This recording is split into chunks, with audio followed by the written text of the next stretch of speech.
We are all trying to eat a little healthier, but we shouldn't have to sacrifice the things that we love.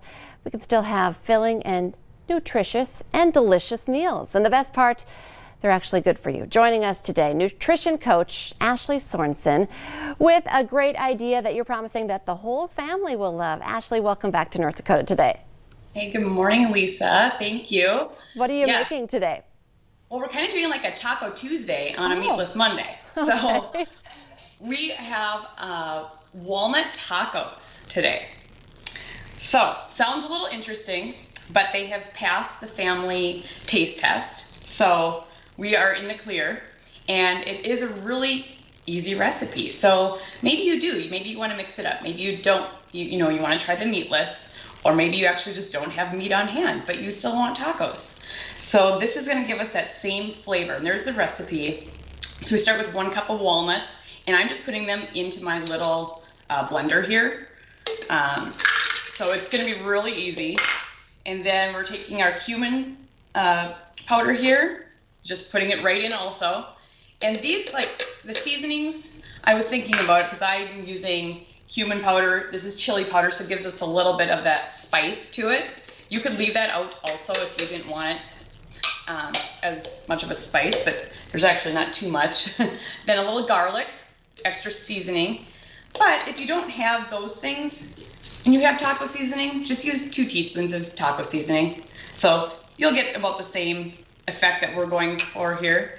I'm using soy sauce, or it's Bragg's Aminos. It's like a soy sauce, but it's gluten-free. So I use that. You can get that just at your local grocery store. Most places have that now. And then balsamic vinegar. And again, if you wanted to leave out like the balsamic vinegar and just use the Bragg's or a soy sauce if you have, the flavor isn't going to change too much. And then again, you could use your taco seasoning, but this was really easy. So all I do is put it in here. And then I'll just do it really quick for you guys. And essentially, I'm going to shake it around a little, but we end up with this right here. So it looks a lot like meat. We want that crumbly texture, so you don't want to make it into a paste, but just that amount of time I did it on my blender is basically all I did. So it's really fast. There's nothing to brown or cook. And then all we have to do is we can just serve that right on top of, just prepare a salad, put some avocado, peppers, things like that, and then you can just have it cold. So you could heat it up, but just having it cold right on top of your salad. And then have some salsa. And then I really like these siete chips. I don't know if you've seen these before, but they are not corn or flour, but they are made with a cassava flour, which is a root vegetable. So again, we can make an even healthier choice by trying some of those things. So this Meatless Monday, Taco Tuesday can be ready in a matter of just, under a minute. Where did you get those chips? I don't think I have seen those yet. Costco, I believe. Okay. And I want to talk a little bit about, go ahead. Yeah, Costco Natural Grocers has them too, but they're really good. And, there's a lot of people that are, have gluten sensitivities, so sometimes the flour chips don't work. And then the corn, just sometimes people want to stay away from grains and certain vegetables like that. So these are, a grain-free chip. And then, back to the taco meat that are walnut tacos.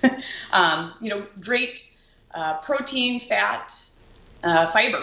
So really all in that. And then you can just, make it in the morning if you need. Take it with you for lunch. And what I was going to ask is about the texture, because I think we made what looked like scrambled eggs, but they were chickpeas. Yep. And you look at that and it's like, that's a big part of it, the texture and the look. How important is that when you're doing like a Meatless Monday or Taco Tuesday, as far as trying to substitute it if you're not used to that? Right. Actually, it does have that good crumbly texture. So I had Carly, the 12-year-old, taste test this morning even, and she's like, oh, this is really good. So that it does taste like meat. It kind of gives you that texture. So by, again, here I can kind of show it to you, leaving it in those more of like crumbles. And I'm not a big fan of using the artificial meats.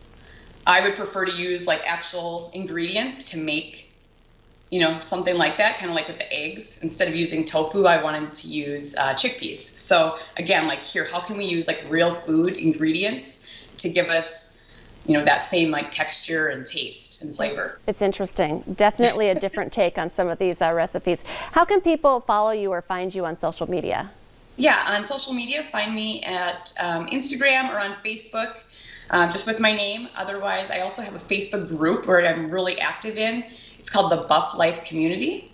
And then I have a website, eatlivebbuff.com. I love it. Ashley, as always, thank you for your time. Thank you. Happy birthday, Heidi. Thank you. Coming up on North Dakota Today, we're going to keep cooking in the kitchen. We're talking to a local chef next. He's going to help you, even if you're not a foodie, to create maybe a culinary tour of Italy right in your own home. Stay with us.